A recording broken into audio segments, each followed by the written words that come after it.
Hello, everybody, and welcome to the Bean Zone. I'll be your host for the day, Chef Boyjourdie. Allow me to show you what's on the menu. Over here, we have some delicious garbanzo beans on both walls. On the floor and on the ceiling, we appear to have spilled some white beans. You may still find them appetizing. And then on these walls here, our special for the day, pinto bean with some cilantro mixed in, a delicacy. You may know it as coriander, depending upon where you're from. Okay, so it's a new Minecraft snapshot. Actually, these were in last week's snapshot. I just didn't make a video, although they changed the texture. But they're raw resource blocks.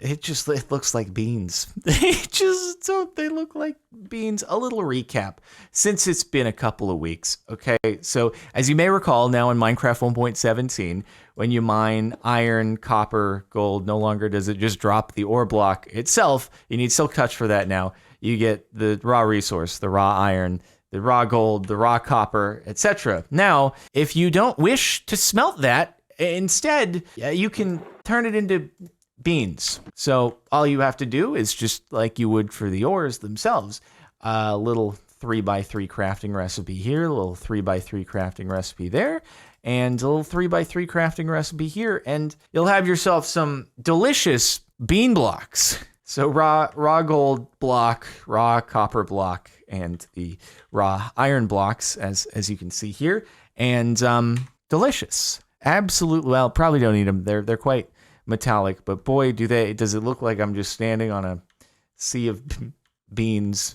There was a little bit of a texture change, so if you did see them in the last snapshot, I'll do a little overlay here comparing the two, even though we didn't see them in a video on this channel, but you probably watch other people and maybe you caught it there. So texture update, pretty fantastic. And here, just, some item frames with the raw resource so you can reference the bean overlay.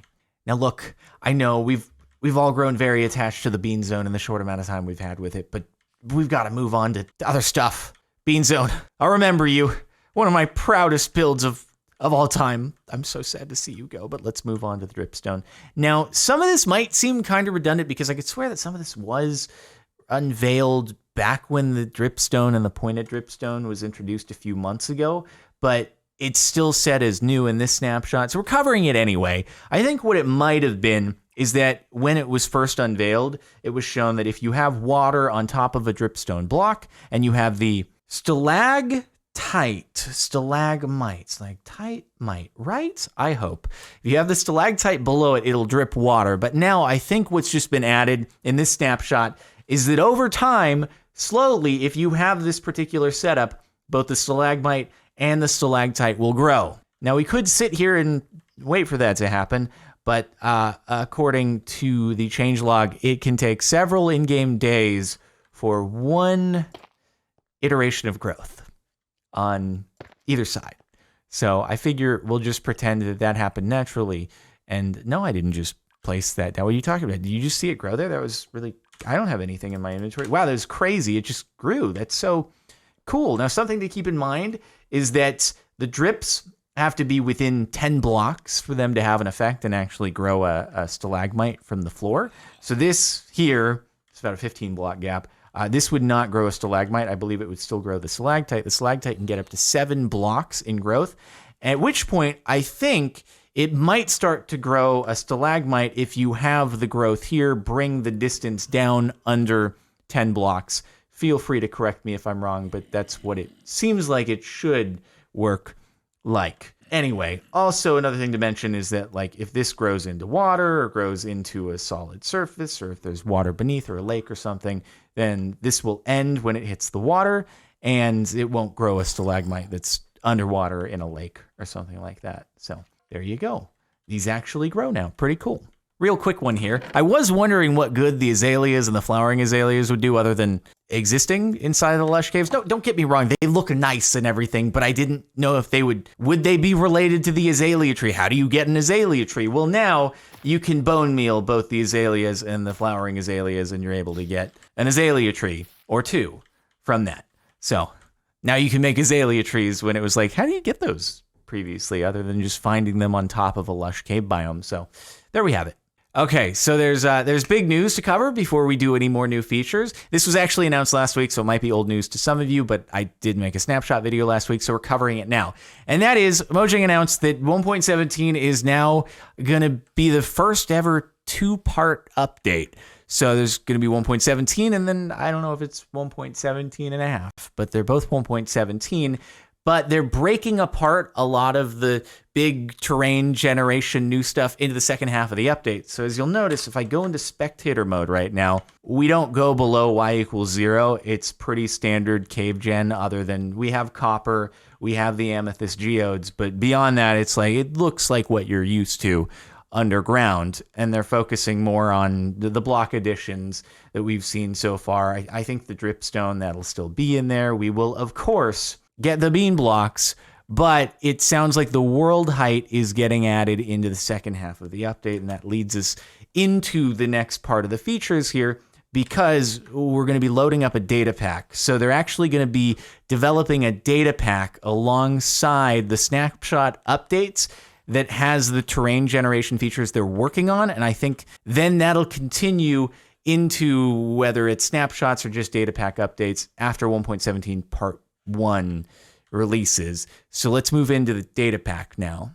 So the way it seems like it'll work now is when a new snapshot is released, there's also going to be a data pack download. I don't know if that'll be every time or only when there's new changes to the data pack, but you load up the snapshot, go into single player, create a world, set whatever settings you want, go into the data packs option, and then I just have it sitting on my desktop right now. I'm just dragging the data pack zip into the available column.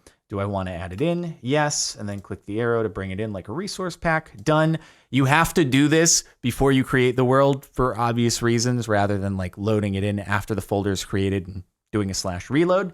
We'll create the new world here. It says we're using experimental settings, and proceed.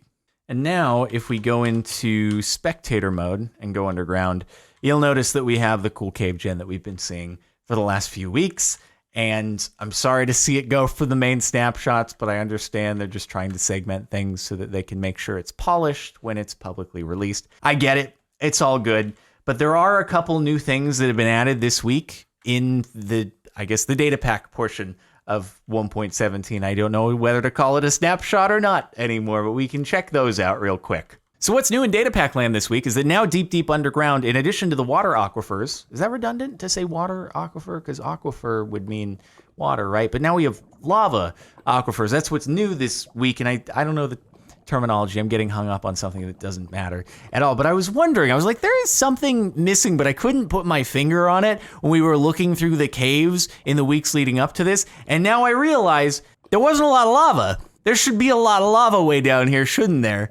Yeah, that would certainly make sense. So now there's lots of lava in various locations. This is just one that I happened to find, and it's got this nice contrast between the water on one side and the lava on the other. And they're separated by the deep slate. It's not even like some cobblestone that's gone and separated them. They're just like completely different pools. So that's pretty cool. And yeah, no, it makes a lot more sense to have this. I don't know why I couldn't place my finger on it being weird that there weren't big pools of lava, but there we go. The other thing here, it's not as dramatic, but when you notice it, you're like, oh yeah, that is new and interesting, is that we've got these ore veins now, and you're like, well, ore veins, that's existed since the beginning of time in Minecraft and look like that. Well, no, so this is actually, I don't know, they're calling it an ore vein, and it's a different structure housing a particular ore. So this is iron, and you can see that it's this string of tuff, and you have iron that's just kind of strewn throughout versus it just being like one little cluster like you see over here or over there. And you see this goes up, and then it also goes inside, and then it kind of finishes up over here. And you can see some of the other iron inside the water because that's the other side of it. So the ore veins are just kind of these longer strings of, in the case of iron, it's mixed in with tuff. There's also copper. We'll go check that out. All I have to do is click the button to go over it. They're not entirely common. It does say in the update log that they are rare, and it took me a while to find this copper one. But you'll notice that it's mixed in with granite, and there's just a whole bunch of copper that just follows this granite vein, kind of speckled throughout. And it just like seems to continue across the air gap through the ravine, and then over to here a little bit more. It's like it starts there and then goes over to here and then all the way up. So for copper and iron in particular, you can find quite a lot of it mixed in there. And just, some more little ways that they're spicing up the underground area in the 1.17 data packs, not snapshot data packs. It's weird. Officially released data packs is like not something I would have predicted, but I like it. It's a cool idea. So that's pretty much it though for the new snapshot / data pack. Hopefully you've enjoyed. I know it is big news, the whole splitting of 1.17 into a couple different phases. But it means that there is, a final release of part of 1.17 faster than there would have otherwise been. So there is a plus to it. Anyway, make sure to like if you liked. Check out our sponsor down below the video. Give it a click, the like button being our sponsor. And check out the playlist if you want to catch more update stuff. Subscribe, hit the bell if you aren't already. And also, just a little hype for upcoming Quality Content 2.0 relaunch. All right, I'll see you next time.